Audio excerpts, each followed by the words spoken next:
Hello दोस्तों, नमस्कार। कैसे हैं आप सब? आई होप कि आप सब अच्छे होंगे, मस्त होंगे और खूब बढ़िया से मन लगाकर पढ़ाई कर रहे होंगे। तो चलिए, आज के कई दिन से आप लोगों को लाइव क्लास ही मिल रही है, तो वीडियो आप लोगों को नहीं मिल पा रही थी।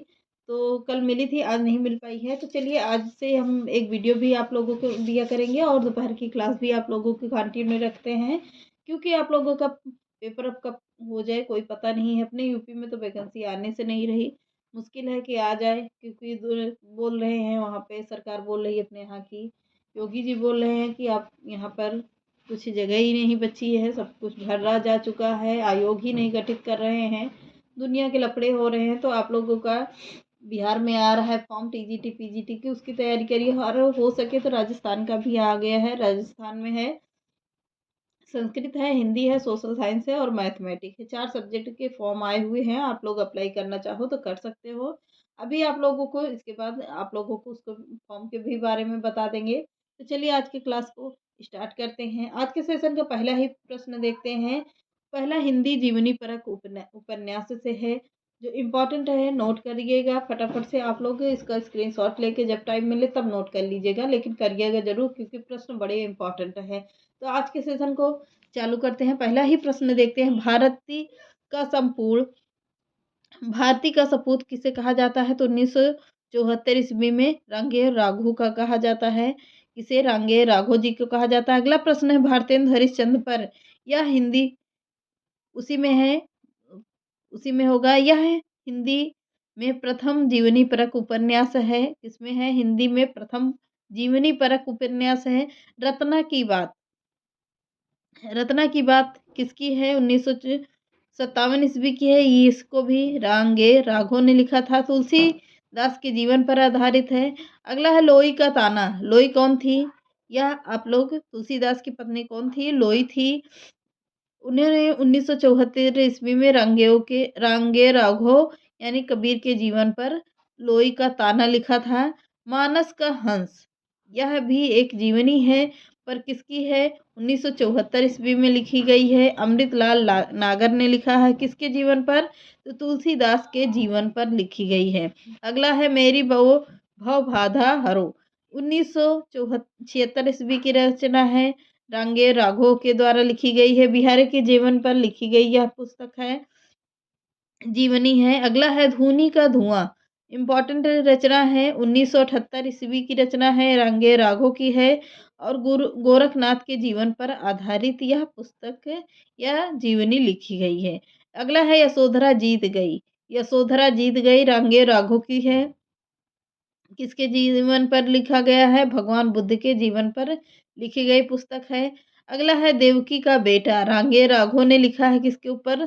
श्री कृष्ण भगवान जी के ऊपर लिखा है, देवकी का बेटा। अगला है खंजन नयन। खंजन नयन 1981 ईस्वी की रचना है। किसने लिखा? अमृतलाल नागर ने लिखा है। किसके जीवन पर लिखा है? तो सूरदास के जीवन पर लिखा है। अगला प्रश्न है पहला गिरमिटिया। पहला गिरमिटिया इंपॉर्टेंट प्रश्न है, 1999 में लिखा गया है। गिरिराज किशोर गांधी जी के जीवन पर लिखा गया। किसने लिखा है? तो गिरिराज किशोर ने लिखा। किसके जीवन पर है? तो गांधी जी के जीवन पर है। अगला है सूत्रधार, 2003 ईस्वी की रचना है। संजीव भिखारी ठाकुर के जीवन पर आधारित रचना है। अगला है तोड़ो काका कारा तोड़ो। तोड़ो कारा तोड़ो कब की रचना है? 2004 की रचना है। 2004 ईस्वी की जीवनी है। किसने लिखा है? तो नरेंद्र कोहली ने लिखा। किसके जीवन पर लिखा है? विवेकानंद जी के जीवन पर लिखा है। क्या? कारा तोड़ो, तोड़ो कारा तोड़ो। सनातन पुरुष, सनातन पुरुष किसकी रचना है? राजेंद्र प्रसाद, राजेंद्र भटनागर की है। महर्षि राजेंद्र भटनागर ने लिखा। किसके जीवन पर? तो महर्षि अरविंद के जीवन पर लिखा है। अगला है युग युग पुरुष अंबेडकर। यह किसने लिखा है? तो राजेंद्र भटनागर ने लिखा है। किसके ऊपर लिखा है? कमेंट करके आप लोग बताइए कि किसके ऊपर लिखा है। अगला प्रश्न देखिए, संपूर्ण साहित्य को फैंटेस्टी का एक प्रकार कहा जाता है। क्या कहा जाता है? किसने कहा है? फ्रायड ने कहा है। अगला है कृति को फंटेस्टी की पुत्री कहा जाता है। यह किसके कथन है? तो यह मुक्ति बोध के कथन है, बहुत ही इम्पोर्टेंट कथन होंगे। अगला है फैंटेस्टी को अनुभव की कन्या कहा जाता है। मुक्ति बोध ने इसको भी कहा है किसके बारे में? तो फ्राइड जी के बारे में कहा है। अगला फैंटेस्टी एक झीना पर्दा है जिसमें जीवन तथा तथ्य झांक उठते हैं। कथन किसका है? तो यह भी मुक्तिबोध की ही कथन है। इम्पोर्टेंट है, नोट भी करते रहिएगा साथ साथ में। प्रसाद कृत कामायनी को विशाल फैंटेस्टी माना गया है। किसके द्वारा? मुक्तिबोध के द्वारा कहा गया है। मुक्तिबोध की कौन सी रचना एक विराट स्वप्न फैंटेस्टी मानी जाती है? तो अंधेरे में मानी जाती है।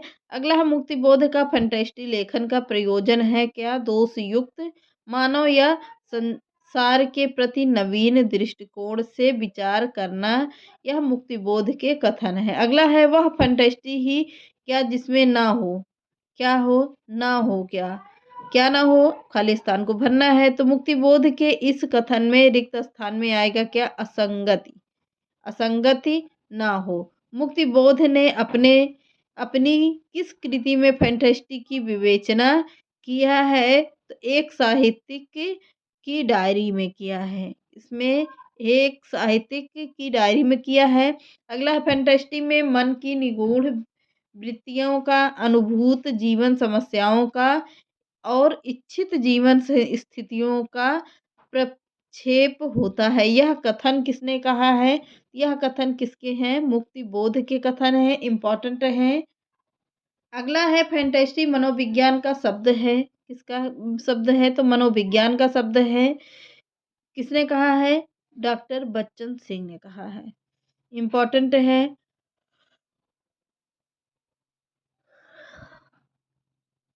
बच्चन सिंह अलग थे, और अभी वो क्या बोलते हैं उनका, हरिवंश राय बच्चन अलग थे। नहीं तो बच्चन सिंह अलग होंगे और हरिवंश राय बच्चन अलग हैं। फैंटेस्टी का संबंध स्वप्न और अचेतन मन में गठित होने वाली घटनाओं की विघटित और बेहतरीब विलंबियों से किसने माना है? तो किसने माना है? डॉक्टर बच्चन सिंह ने माना है। अगला देवकी नंदन खत्री के फैंटेस्टिक लेखन का उद्देश्य है। क्या था उद्देश्य इनका? मनोरंजन करना था। दूसरा था यथार्थ जीवन से पलायन। और अगला है प्रश्न, फैंटेस्टी है क्या? तो फैंटेस्टी कौन थे? तो फैंटेस्टी थे प्रचित्र मूलक साहित्य थे। कौन? स्वप्रचित यानी अपने के द्वारा चित्र मूलक साहित्यकार थे। कौन? फैंटेस्टी। फैंटेस्टी का मुख्य आधार क्या है? तो मुख्य आधार क्या है? तो वह था कल्पना। अगला है दीवा स्वप्न प्राप्तमक अथवा दुष्प्रात्मक मानसिक बिंब कहा जाता है। किसने कहा है? फैंटेस्टी को कहा जाता है। कार्ल रिज ने कल्पना के शब्दों कितने भेद माने हैं? कार्ल रिज ने कल्पना के कितने भेद माने हैं? तो 2 भेद माने हैं, प्राथमिक कल्पना और विशिष्ट कल्पना। अगला है फैंटेस्टी का संबंध होता है किससे है? अचेतन मन से है। अगला है किसकी कृतियों में फैंटेस्टी लयात्मक तथा लयात्मक लयात्मक एवं जीवन तथा का अद्भुत संगम दिखता है? रविंद्रनाथ ठाकुर के कथन है। अगला प्रश्न है फैंटेस्टी कभी रूढ़ नहीं होती है, यह कथन किसके हैं? यह कथन किसके बारे में कहा गया? फैंटेस्टी के बारे में कहा गया, पर यह कथन सत्य है। अगला प्रश्न देख, चलिए आज के सेशन को यहीं समाप्त करते हैं। बहुत ही इंपॉर्टेंट प्रश्न है, तो आप लोग इसको नोट कर लीजिएगा। चैनल पसंद आए तो लाइक सब्सक्राइब और शेयर करना। नमस्कार।